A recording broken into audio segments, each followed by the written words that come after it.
নমো নমঃ শ্ৰীমদ ভগৱত গীতামৃত। আজি শ্ৰীমদ ভগৱত গীতাৰ সাংখ্য যোগ নামৰ দ্বিতীয় অধ্যায়ৰ ৬১ সংখ্যক শ্লোকফাকি হৈছে এনেধৰণৰ: তানি সৰ্বাণি সংযম্য যুক্ত আসীত মৎপৰঃ বশেহি যস্যেন্দ্ৰিয়াণি তস্য প্ৰজ্ঞা প্ৰতিষ্ঠিতা। এই বিশিষ্ট শ্লোকফাকিৰ বক্তা হৈছে ভগৱান শ্ৰীকৃষ্ণ।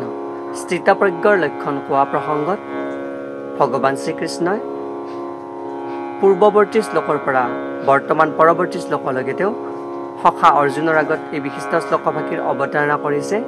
শ্লোকফাকিৰ অসমীয়া অৰ্থ হৈছে এনেধৰণৰ: যিজনে সেই সকলো ইন্দ্ৰিয়কে সংযত কৰি কেৱল তোমাৰ চিন্তাতেই নিমগ্ন হৈ থাকি সকলো ইন্দ্ৰিয়কে বশীভূত কৰিছে, তেওঁৰেই বুদ্ধি স্থিৰ আৰু তেওঁৱেই স্থিতপ্ৰজ্ঞ।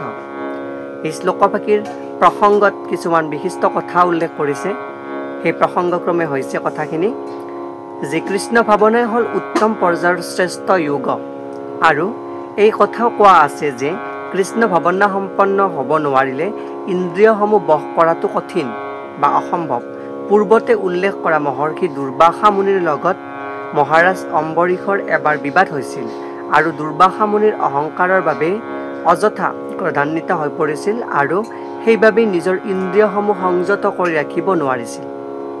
ইয়াতে এই বিশিষ্ট উদাহৰণটি দাঙি ধৰিছে স্থিতপ্ৰজ্ঞ ব্যক্তিৰ প্ৰসংগত। আনহাতে ৰজা অম্বৰীশ দুৰ্বাসা মুনিৰ দৰে শক্তিশালী যোগী নাছিল, কিন্তু তেওঁ আছিল ভগৱানৰ ভক্ত, আৰু দুৰ্বাসা মুনিৰ সকলো অন্যায় নীৰৱে সহ্য কৰি গৈছিল, কাৰণ তেওঁ আছিল স্থিতধী বা স্থিতপ্ৰজ্ঞ ব্যক্তি।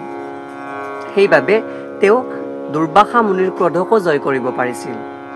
এই প্ৰসংগত শ্ৰীমদ ভগৱতত এই বিশিষ্ট শ্লোকফাকিৰ অৱতাৰণা কৰিছে, য'ত অম্বৰীশৰ ইন্দ্ৰিয় সংযমৰ কথা আৰু গুণবিলাক বৰ্ণনা কৰিছে।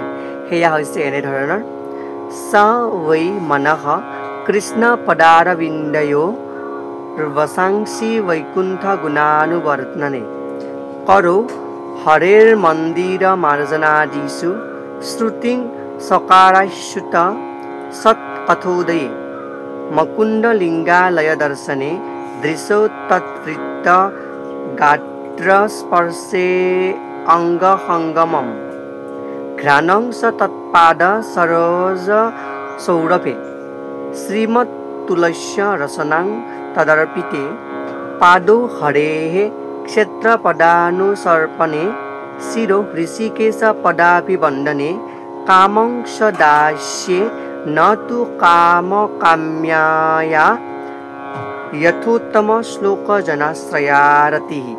এই শ্লোকখিনিৰ অসমীয়া অৰ্থ হৈছে এনেধৰণৰ: ৰজা অম্বৰীশে প্ৰথমে নিজৰ মনটো কৃষ্ণৰ চৰণ কমলত চিন্তাত নিয়োজিত কৰিলে। তাৰপিছত তেওঁ বাক্য প্ৰয়োগ কৰিলে যে ভগৱানৰ গুণানুকীৰ্তন কৰিবৰ বাবে হাত দুখন, আৰু নিয়োগ কৰিলে কৃষ্ণৰ মন্দিৰ আদি পৰিষ্কাৰ কৰাৰ কামত। কাণ দুখন নিয়োগ কৰিলে ভগৱানৰ লীলাৰ বিষয়ে সৎকথা শুনাৰ কামত। চকু দুটা নিয়োগ কৰিলে ভগৱানৰ দিব্যৰূপ দৰ্শনত।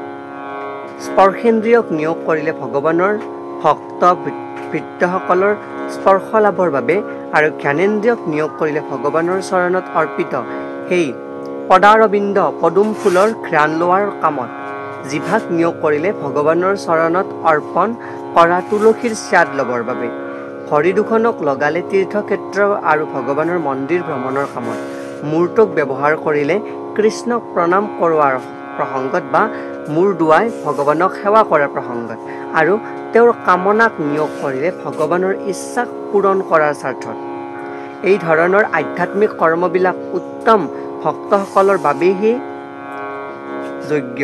এই সকলো গুণেই অম্বৰীশক ভগৱানৰ এজন মৎপৰ ভক্ত কৰি তুলিছিল। মৎপৰ অৰ্থাৎ প্ৰিয় ভক্ত কৰি তুলিছিল, যাৰ ইন্দ্ৰিয় সংযমী। এই বিষয়ে স্পষ্টভাৱে শ্ৰীমদ ভগৱতত দাঙি ধৰা হৈছে, আৰু এই প্ৰসংগত উল্লেখ কৰিছে যে এই প্ৰসংগত মৎপৰ কথাৰ বৰ তাৎপৰ্যপূৰ্ণ। মহাৰাজ অম্বৰীশৰ জীৱনৰ মাজেৰে কিভাৱে ভক্ত এজন মৎপৰ হ'ব পাৰে সেই কথা বৰ্ণনা কৰা হৈছে। মৎপৰ পৰম্পৰা এজন পৰম পণ্ডিত আচাৰ্য শ্ৰী ল বলদেৱ বিদ্যাভূষণে কৈছে, মৎভক্তি প্ৰভাৱেন সৰ্বেন্দ্ৰিয় বিজয় পূৰ্বিকা স্যাত্মদৃষ্টি সুলভেতি ভাবঃ।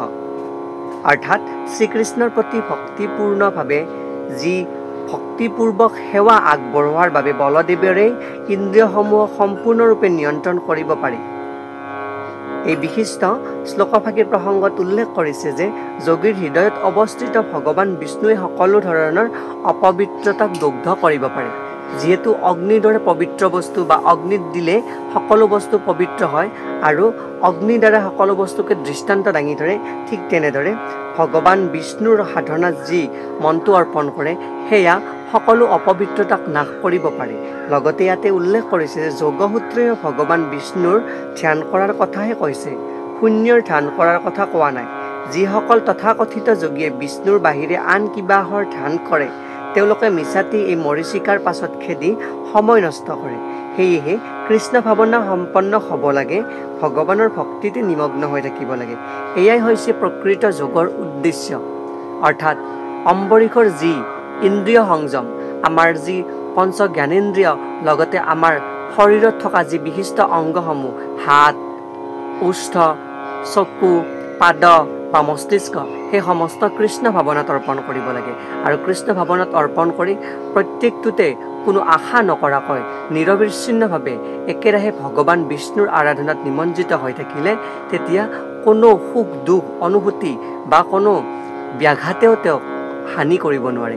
সেয়ে কোৱা প্ৰসংগত এই বিশিষ্ট শ্লোকভাগীয়ে মহৎ মহৎ উদাহৰণ দাঙি ধৰি আমাৰ মাজত এটি বিশিষ্ট জাগ্ৰতৰ সৃষ্টি কৰিব বিচাৰিছে। লগতে এই শ্লোকভাগীয়ে আমাৰ মাজত অতি প্ৰাসংগিক। এই শ্লোকভাগীৰ মাজেৰে ভগৱান শ্ৰীকৃষ্ণ অৰ্জুনক ইন্দ্ৰিয় সংযমী হ'বলৈ অনুৰোধ জনাইছে। এয়েই উক্ত শ্লোকভাগীৰ সৰল গুঢ়াৰ্থ। ধন্যবাদ।